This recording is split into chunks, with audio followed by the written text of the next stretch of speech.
যেভাবে তার সেই ফ্যাসিবাদী টোনে হুমকি ধামকি দিয়ে এই দেশে অশান্তি অস্থিরতা সৃষ্টির যে সমস্ত পায়তারা করছেন, অরাজকতা নাশকতা একটা উৎকণ্ঠা সৃষ্টির জন্য একটা অপপ্রয়াস ফ্যাসিস্টদের পক্ষ থেকে দেশব্যাপী শুরু হয়েছিল। জাতির মধ্যে একটা অজানা আতঙ্ক বিরাজ করছে। কিন্তু আমরা এবং ফ্যাসিবাদ বিরোধী সংগ্রামে যে সমস্ত দেশপ্রেমিক রাজনৈতিক দল মাঠে ময়দানে ছিলাম, এখনো আছি, আমরা খুবই আস্থাশীল ছিলাম, এখনো আছি যে জাতি যাদেরকে প্রত্যাখ্যান করেছে, যারা অপরাধী, যারা খুনি, যারা লুটেরা, যারা গণতন্ত্র জাতিসত্তা এবং মূল্যবোধ হরণকারী, তাদেরকে এই জাতি যেভাবে বিদায় দিয়েছে, এদের পক্ষে আর এই জাতির মাঝে ফিরে আসাটা সহজ নয়। এবং আজকের দিনে এই পর্যন্ত এখন দুপুর 1:45 বাজে বাংলাদেশের যে চিত্র, তারা যে হুমকি দামকি দিয়েছিলেন অনলাইনে সোশ্যাল মিডিয়াতে, সবকিছুই এই জাতি তার সাহস দিয়ে দৃঢ়তা দিয়ে রাজপথে বলিষ্ঠতার সাথে অবস্থান করে তা প্রতিহত করেছে এবং ময়দানে তারা দাঁড়াতে পারেনি। আলহামদুলিল্লাহ, এমনই ধারণা আমরাই করেছিলাম। কিন্তু আমরা খুব বিস্মিত হই যে ফ্যাসিস্ট খুনি হাসিনা দিল্লির আশ্রয় প্রশ্রয়ে লালিত হয়ে সমস্ত আন্তর্জাতিক রীতিনীতি লঙ্ঘন করে একজন ফেরারি আসামি, যার ট্রাইব্যুনালে বিচার চলছে এবং আগামীতে তার রায়ের দিন আজকে ঘোষিত হয়েছে, তিনি কি করে গণতান্ত্রিক দেশ বলে দাবিদার আমাদের প্রতিবেশীর আশ্রয় প্রশ্রয়ে লালিত হয়ে তাদের মিডিয়া, তাদের প্রযুক্তি, তাদের ডিভাইস, তাদের টেকনোলজি ব্যবহার করে এই জাতিকে হুমকি দিচ্ছেন এবং প্রধান উপদেষ্টা সহ দেশপ্রেমিক সকল রাজনৈতিক দলের উপরে যেভাবে তার সেই ফ্যাসিবাদী টোনে হুমকি ধামকি দিয়ে এই দেশে অশান্তি অস্থিরতা সৃষ্টির যে সমস্ত পায়তারা করছেন, এটা আমরা খুব বিস্মিত।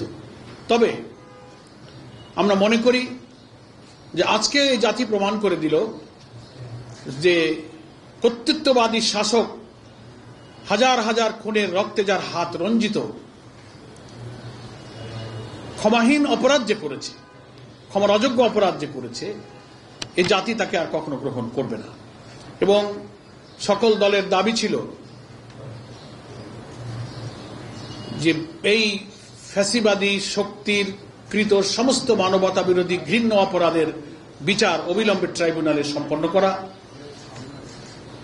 বাংলাদেশের 2টা ট্রাইব্যুনালে তাদের বিচার চলছে।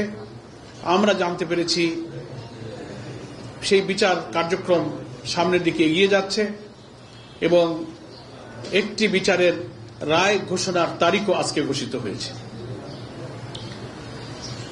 আমরা বাংলাদেশের জনগণকে বাংলাদেশ জামাত ইসলামীর পক্ষ থেকে আশ্বস্ত করছি, রক্ত দিয়ে যারা নতুন বাংলাদেশের স্বপ্নে এখন বিভোর, একটি মানবিক সমৃদ্ধ বাংলাদেশ যারা গড়তে চায়, আপনারা এই জাতিকে মৌলিক এইসব ইস্যুতে ঐক্যবদ্ধ রাখতে সহায়তা করুন, আমাদের পাশে থাকুন।